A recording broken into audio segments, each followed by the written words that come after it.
Good evening and welcome to News Channel 8. I'm Jerome Aegean, and here's some of the top stories we have for you tonight. A high-speed chase on St. Croix, and we've got the exclusive report. The latest in the Jeffery Brown murder case, and more information on the suspect who tried to rob a church. These stories and more are up next on News Channel 8.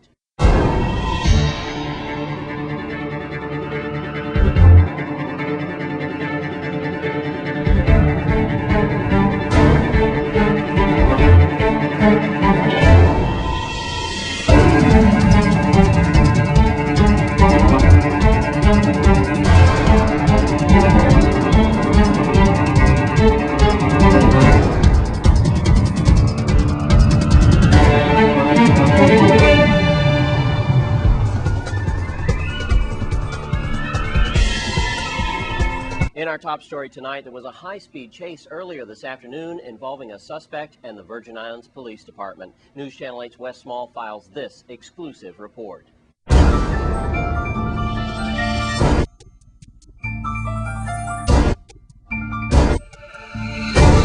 We're in Hogansburg, or right across from Kmart out west, or Subway out west. That's a pretty good way to put it on. It's the Deputy Chief Hal.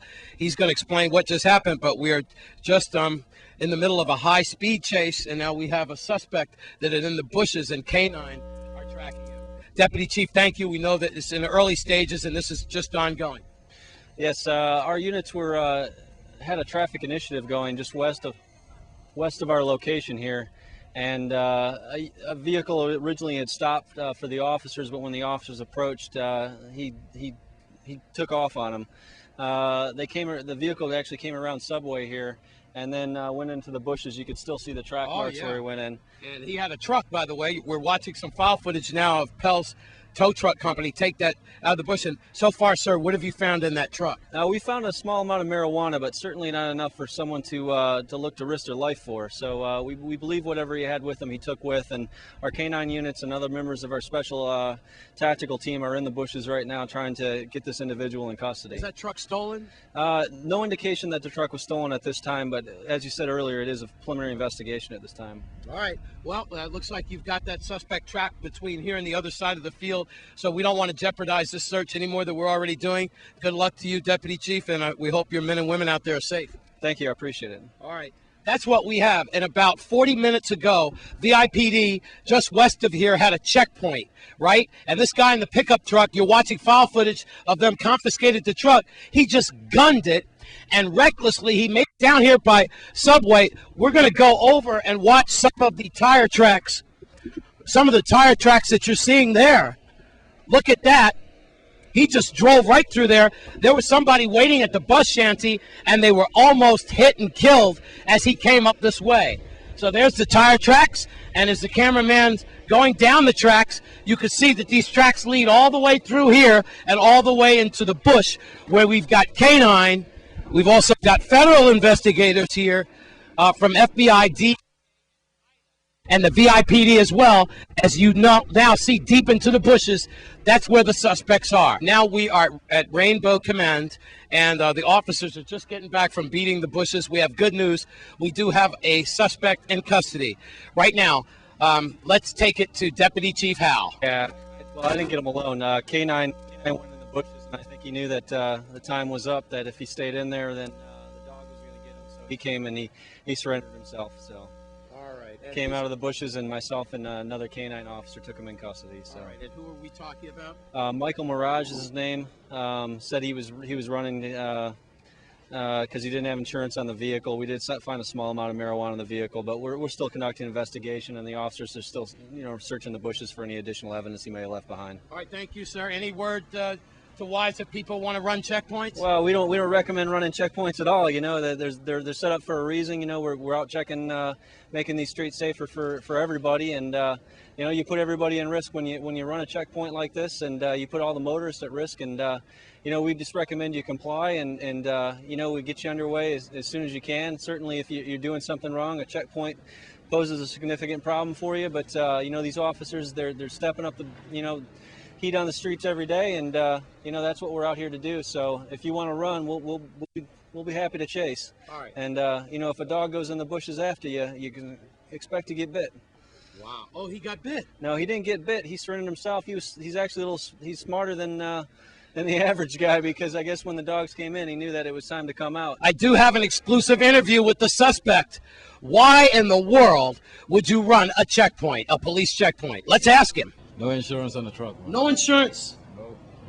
That's the only reason why you ran it. That's the only reason, man. Okay. Insurance.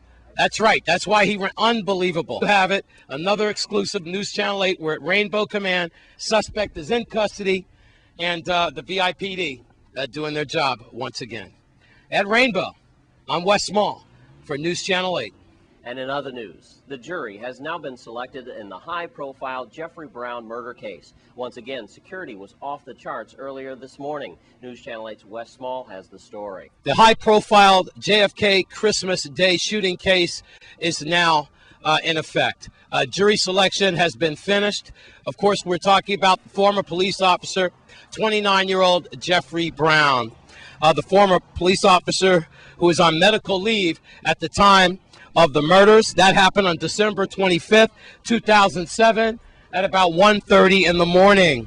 Jeffery Brown, his 25-year-old brother-in-law, Louis Melendez, allegedly drove into JFK and opened fire on several individuals who were probably involved in gambling that night.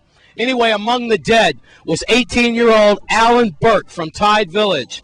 Also, 33-year-old Kenyatta McIntosh from Christiansted. And unfortunately, they were killed. Now, 4 others were wounded in that assault, 2 adults and also 2 minors. Let me take you to the players, if you will, to the attorneys. Representing Jeffery Brown is Andrew Capdeville. Representing Marcella Brown, his wife is Vincent Coliani II, and Bruce Bennett. He's the attorney that will represent the brother-in-law, Louis Melendez. Now, the night before the trial was to have started in April, shots rang out again in JFK housing community. And once again, a young black man was left dead. Immediately, echoes in the community rang out that this young man from JFK was a possible witness in the Christmas Day shootings. Then the bomb dropped, folks. Former judge, or actually now deceased, Judge Francis Duramo, was found dead in his Schooner Bay condo just hours before this high-profile trial was to have started. Again, echoes in the community rang out that perhaps Judge Francis Duramo was murdered, and perhaps he did not commit suicide. Of course, then police investigators ruled out in a very quick autopsy, perhaps the quickest in VI history, that Judge Francis Duramo had committed suicide. Still, people shaking their heads in the community to this day, wondering how a young, promising judge like Duramo would end his life one day before the biggest judiciary trial of his short career. Nonetheless, police investigators also maintained that youth who was shot in JFK the night before this trial was to have started was not a potential witness. So, now, Chief Judge of Superior Court Darrell Donahue is now the judge on this trial, and now starting today, we have opening arguments from both sides. This is a very high-profile case. Both families are heavily involved in this situation, and the outcome, who knows? But News Channel 8 is all over this one. Here at Superior Court, this high-profile case is just starting with a lot of security.